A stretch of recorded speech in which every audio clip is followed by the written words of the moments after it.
अस्सलाम वालेकुम दोस्तों, तो कैसे हैं आप सब? उम्मीद करती हूँ कि आप सब बहुत अच्छे होंगे और आप सबकी दुआ से अल्हम्दुलिल्लाह मैं भी बहुत ठीक हूँ।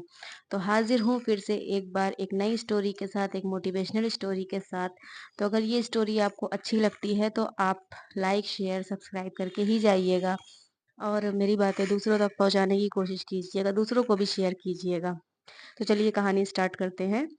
तो कहानी कुछ इस तरह है कि एक बार एक लड़का होता है, वो गुरुकुल में अपनी पढ़ाई पूरी कर रहा होता है। तो उसका उस दिन लास्ट डे होता है, आखिरी दिन होता है। तो वो अपने गुरु से बोलता है कि मैं आज जा रहा हूँ, आपसे मैंने बहुत अच्छी-अच्छी शिक्षा हासिल की है और अब मेरा जाने का वक़्त हो गया, मुझे अपने घर जाना होगा, मेरी पढ़ाई कंप्लीट हो चुकी है। तो उसके जो गुरुजी होते हैं, वो बहुत अच्छा शिष्य होता है, तो वो क्या कहते हैं कि मैं तुम्हें एक भेंट दूँगा जिसे तुम हमेशा अपने पास रखना। तो वो उसे एक शीशा गिफ्ट करते हैं, एक मिरर रहता है वो उसे गिफ्ट करते हैं और बोलते हैं कि ये कोई आम दर्पण नहीं है, ये जिसको भी तुम इसे दिखाओगे, जो भी इसमें अपनी शक्ल देखेगा, उसके मन का भाव तुम्हें पता चलेगा। जो अंदर से वो होगा ना, वो उसमें दिखाई देगा। तो वो बोलता है ठीक है, वो उस भेंट को ले लेता है। लेकिन चलते-चलते वो सोचता है क्यों ना गुरुजी को भी एक बार इसमें देख लिया जाए क्या इनके मन में क्या चल रहा है। तो जब वो गुरुजी की तरफ वो करता है ना तो उसमें उसको सिर्फ़ बुराइयाँ दिखती हैं, उस शीशे में अवगुण दिखते हैं उनके जो उनके मन में जितनी भी घृणा रहती है दूसरों के लिए वो उसको उनको दिखाई देता है।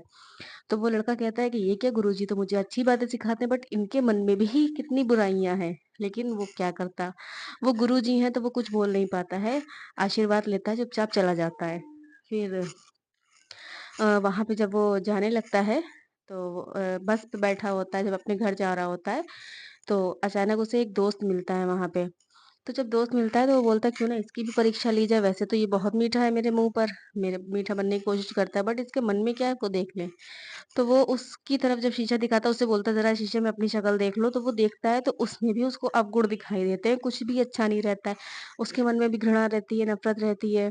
तो उसे ये वो बोलता है क्या ये तो मेरा बहुत अच्छा दोस्त है लेकिन इसके मन में भी बहुत सारी बुराइयाँ हैं। ख़ैर कोई बात नहीं वो कुछ नहीं बोलता है, फिर वो जब अपने शहर में उतरता है, तो वहाँ पे उसको अपने एक रिश्तेदार मिलते हैं। तो उनको वो शीशा वो दिखाता है, लेकिन जब दिखाता है तो उसमें भी वो अवगुण दिखते हैं, जितनी बुराइयाँ हैं वो सारी दिखती हैं। उसके बाद वो कुछ नहीं बोलता, चुपचाप घर जाने लगता है, लेकिन वो ये सोचता है कि मेरे माँ-बाप दुनिया के सबसे अच्छे माँ-बाप हैं, मेरे माँ-बाप के अंदर कोई कमी नहीं दिखेगी।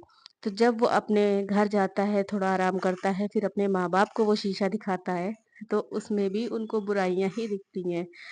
वो लड़का परेशान हो जाता है कि मुझे सब चीज़ बुराई ही क्यों दिख रही है, तो वो अपने माँ-बाप से कहता है कि आप लोग क्या नफ़रत करते हैं किसी से? आपके मन में इतनी घृणा क्यों है? वो बोलते हैं, "नहीं, नहीं, वो तो मुँह से ऊपर से ऐसे ही बोलते हैं कि नहीं, नहीं, नहीं।"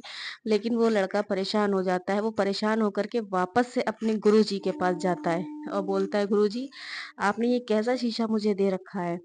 इसमें तो सबकी बुराइयाँ ही दिख रही हैं। जितना भी लोगों के अंदर मन में है भरा हुआ है घृणा, क्या सारी दुनिया ही खराब है? क्या सारी दुनिया ही नफ़रत करती है एक-दूसरे से?" तो वो गुरुजी ये बोलते हैं कि ये शीशा मैंने अ, तुमको किसी और को दिखाने के लिए नहीं, ये शीशा मैंने तुमको खुद को देखने के लिए दिया था, कि तुम इसमें खुद की शक्ल देखो, खुद की बुराइयाँ देखो और उसे ख़त्म करो। अगर तुम इस तरह से दुनिया को लेकर के चलोगे तो तुम कभी नहीं जीत सकते हो। तुम कभी भी अपनी बुराई नहीं ख़त्म कर सकते हो। ये शीशा मैंने तुम्हारे लिए दिया था। ना कि इसलिए कि तुम दूसरों की बुराइयाँ ढूँढो, तुम अपनी बुराइयाँ ढूँढो। तुम अपनी तरफ एक बार करो। तो जब वो अपनी तरफ शीशा करता है तो उसमें भी बहुत बुराइयाँ रहती हैं। वो भले ही ऊपर से अच्छा था लेकिन उसके मन की सारी बुराइयाँ ऊपर आ जाती हैं वो शीशा देखते ही। तब वो समझ जाता है कि मुझे सबसे पहले अपनी बुराई खत्म करनी है। जितना बुरा वो था, जो भी ऊपर से इंसान अच्छा दिख रहा है उसके मन में कुछ ना कुछ घृणा तो रहती है। वो भले ही ज़ाहिर ना करे, वो ऊपर से हँसता रहे, लेकिन कुछ ना कुछ उसके मन में घृणा रहती ही है, नफ़रत रहती है, किसी न किसी के लिए चिंता, विषय ये सब रहता ही है। तो इसलिए अगर दूसरों की बुराइयों को लेकर के आप चलेंगे तो आप खुद को नहीं सुधार सकते। आपको अपना हिसाब ऊपर जाके देना है ना कि दूसरों का। तो पहले अपनी हिंसा को, अपनी नफ़रत को ख़त्म कीजिए, उसके बाद दूसरों को आईना दिखाइए। कहने का अर्थ आप लोग के समझ में आ गया होगा।